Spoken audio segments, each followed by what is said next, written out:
Okay, everybody, Mike here from Danchuk Manufacturing, coming to you from Red Gum Studios, and we're on our second vehicle here, a beautiful red 55 two-door hardtop here, getting its turn under the lights. And as you can see, what a difference from outside to inside it does. It's just it makes it look like a model sitting there, like you just want to reach in there, watch it, and just grab it and pick it up and move it out of the way. So we're getting started on our second car here, and moving right along. You're going to see some flashes and bursts, so the photographer's doing his job.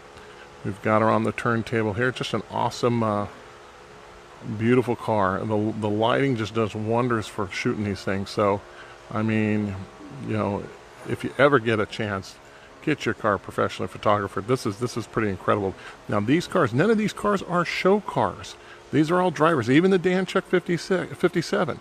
That's a driver. That car's getting some mileage put on it. I mean, we're going to put 1,000 miles on the next couple of weeks here. I've already put 600 on it already.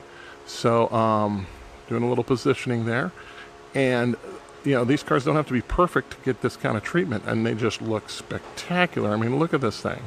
It's just a beautiful, the lighting, the reflections, the chrome, just really pops off this car. So, we're just doing some little fine tuning there. But this is our second car for the day at Red Gum Studios. Again, this is Mike with Danchuk Manufacturing, just checking in here for you, and just proceeding along with our photo shoot. More to come. Stay tuned. We'll be checking in later in the day. So good things to come.